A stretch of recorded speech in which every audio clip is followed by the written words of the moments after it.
अवसर और सूर्योदय में एक ही समानता है, देर करने वाले हमेशा इन्हें खो देते हैं। ये कहानी है मनीष नाम के लड़के की, जो मिडिल क्लास फैमिली में पैदा हुआ, जो 12th क्लास तक टॉप करता जा रहा था। कमाल का बच्चा, पढ़ने लिखने में सबसे आगे। फैमिली को उस पर गर्व था। फैमिली को लगता था कि ये बच्चा जब बड़ा हो जाएगा तो कुछ कमाल करेगा, हम लोगों की लाइफ बदल देगा, हमारी फैमिली में हैप्पीनेस आ जाएगी, सब कुछ बदल देगा सिर्फ और सिर्फ ये लड़का। लेकिन वो लड़का जब 12th क्लास पास करके कॉलेज में गया तो उसकी लाइफ बदल गई। उसके आसपास ऐसे दोस्त आ गए जिन्होंने उसे बिगाड़ के रख दिया। देर रात तक पार्टी चलने लगी, घर वालों से झूठ बोल करके पैसा मंगाने लगा।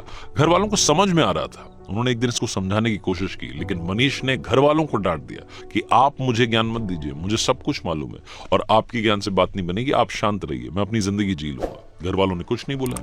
1 साल के बाद में जब रिजल्ट आया तो मनीष एक सब्जेक्ट में फेल हो गया, और जहां ये फेल होने वाली बात आई वहीं ये बात इसके ईगो को हर्ट कर गई कि जो लड़का 12th तक टॉप करता आ रहा था वो कॉलेज में जाते ही फेल कैसे हो सकता है। और ये जो फेल होने वाली बात थी इसके मन में, इसके दिमाग में इतना घर कर गई कि ये घर में बंद हो गया, एक कमरे में रहने लग गया, घर वालों से बात करना बंद कर दिया, दोस्तों के फोन उठाना बंद कर दिया, यहां तक कि बाहर आना जाना बंद कर दिया।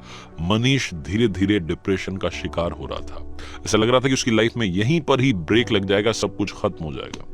मनीष जिस स्कूल में पढ़ता था, जहां से 12th पास आउट की थी, वहां के प्रिंसिपल को जब ये बात मालूम चली तो उन्होंने मनीष को अपने से मिलने के लिए बुलाया, डिनर पर बुलाया। वो इनविटेशन ये रिजेक्ट नहीं कर सका, इसको मानना ही था कि न्योता आया था, प्रिंसिपल साहब के यहाँ जाना था। तो मनीष पहुंचा शाम में, और उसने देखा कि प्रिंसिपल साहब गार्डन में बैठे हुए थे, अंगीठी पर हाथ ताप रहे थे, सर्दी का माहौल था। ये भी जाकर के बैठ गया। उन्होंने पूछा कि क्या हालचाल है बेटा, क्या चल रहा है, तो कुछ नहीं बोला। 10-15 मिनट तक दोनों के बीच में बातचीत नहीं हुई।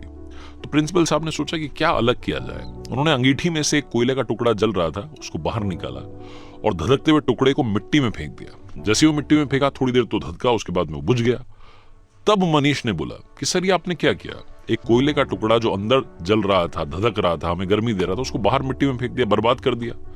तो प्रिंसिपल ने कहा कि बर्बाद कहां कर दिया, कौन सी बड़ी बात हुई, वापस इसको ठीक कर देते हैं। उन्होंने उस कोयले के टुकड़े को उठाया मिट्टी में से और वापस लाकर के अंगीठी में डाल दिया। फिर से वो टुकड़ा थोड़ी देर बाद जलने लगा, गर्मी देने लगा। तो प्रिंसिपल ने पूछा कि बेटा कुछ समझ में आया। मनीष ने कहा नहीं। तो प्रिंसिपल ने कहा कि बेटा मैं यही समझाने के लिए तुम्हें यहां बुला रहा था, ये जो कोयले का टुकड़ा है ये तुम हो। तुम जब अंगीठी से बाहर आए, गलत संगति में गए, मिट्टी में गए तो बुझ गए, लेकिन वापस आकर के जल सकते हो। शर्त यह है कि अब अंगीठी में वापस आना होगा, अपनी लाइफस्टाइल बदलनी होगी, अपने दोस्त बदलने होंगे। बस इतनी सी बात तुम्हें समझाने के लिए यहां बुलाना चाहता था। मनीष को सारी बात समझ में आ गई, उसकी लाइफ बदल गई। हम में से कई सारे लोग ऐसे हैं जो डिप्रेशन का शिकार हो रहे हैं सिर्फ और सिर्फ एक घटना की वजह से।